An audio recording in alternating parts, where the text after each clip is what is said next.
DJ Kryptonite here. Like, subscribe, all of that jazz for your boxing talk, music, all of that thing. I'm a big boxing junkie. So let's get to it. Let's get it.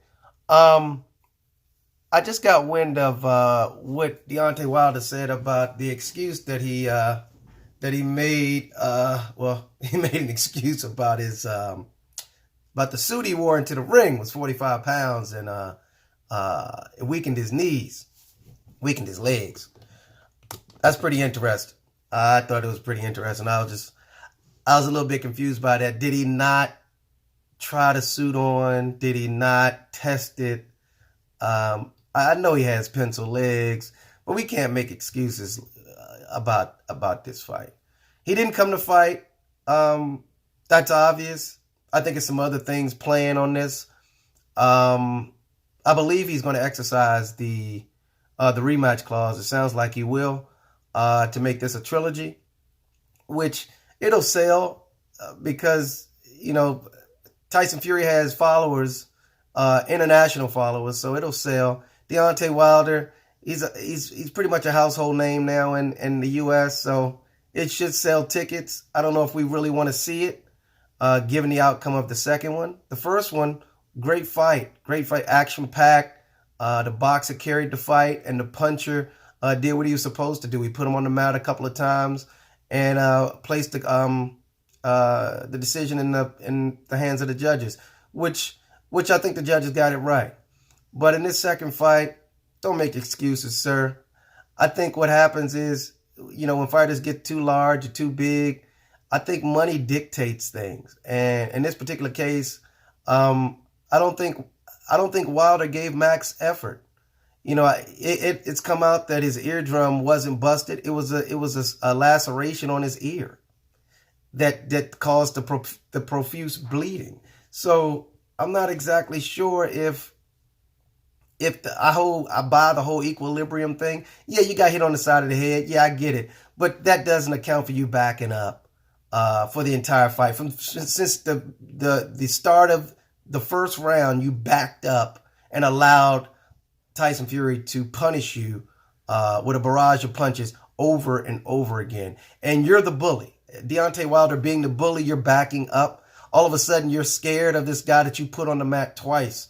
That begs the question, were you paid to back up? Were you paid to try to make this competitive? Because why didn't you step to this guy? You've proven that you can put him on the mat. Now all of a sudden you're afraid to move to this guy, and he's 270 pounds slower. That's just mind-boggling to me. As a boxing junkie and as somebody who's been in the ring before, that just doesn't make any sense. You get in trouble in the fight, and then you start to backpedal and cover up, but not one time did you let the right hand go, which is your savior. That is what got you to where you are in the boxing game. And all of a sudden you forget how to throw your right hand. Your right hand wasn't thrown since the first round. You threw the right hand in the first round and caught Tyson Fury flush. And then at that point you stopped throwing your right hand. What sense does that make? That's like Michael Jordan in his prime having 15, 20 points going to the basket in the first quarter, and then he stops driving to the basket for the rest of the game. Why would you do that? Unless somebody told you not to, or the injury thing I can't buy, because I think it's flight or fright. I guess he decided to flight as opposed to fight. But that doesn't make sense when it comes to a professional boxer. I think at some point you got to decide that you want to fight. That's what got you this far. I've yet to see Deontay Wilder in any fight, including the Tyson Fury 1 fight, that he ever was stepping backwards. He may have got buzzed maybe once in that Tyson Fury fight or buzzed before, but at any other fight, he steps forward. He may have to gather himself every now and again, but he steps forward. And I can't imagine him being afraid of Tyson Fury, his power. I don't get it. I'm not saying a 270-pound man doesn't pack a punch, but I don't think the punch was to the degree that actually it would just impact his whole outlook on the boxing game, because that fight looked like he was taking a dive, and I hate to question his integrity, but literally it looks like you took a dive. Deontay, you should be ashamed of yourself if that's the case. You took a dive. You did not do what got you there, and that's what the public expects. That's what boxing fans expect. We expect you to perform, and the performance is based off of you knocking people out, or at least making an effort to do so. And in this particular case, you made no effort to throw your right hand. You threw the right hand one time, I can count. Maybe twice, I don't know. But it was very few. I can count it on one hand how many times you threw the right hand. And that's your bread and butter. And you decided not to throw it. You covered up and you allowed this guy to beat on you for 7 rounds. 7, 8 rounds maybe? It was a disgrace. You should be ashamed of yourself. And then to come out and say, oh, I had a knee injury or leg injury, and then 12 hours ago, now you're stating that, oh, the suit was too heavy. Okay. That's one of the best post-fight excuses I've heard in my life. The suit was too heavy. Okay. So you didn't bother to try it on. You didn't bother to see how heavy the suit was before you had to make this ring walk, one of the biggest fights of your career, and you come out in a suit that drained your legs or drained your energy.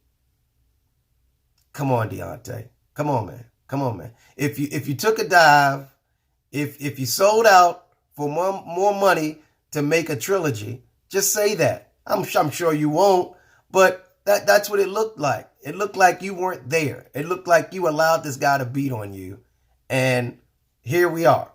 We're here with a trilogy, and you know what the trilogy is? The trilogy is going to be similar to the first one, I believe. They may let your hands go this time. Whoever told you to tie your hands behind your back will probably allow you to throw punches this time. That's where this is going. I guess we need to stay tuned for you to untie your hands, because they were untied the first fight. This fight, they were tied. And now we supposed to buy this fight for $80, and you actually refused to fight the second time. And this is supposed to prompt us to purchase another fight. I don't know, man. I don't know.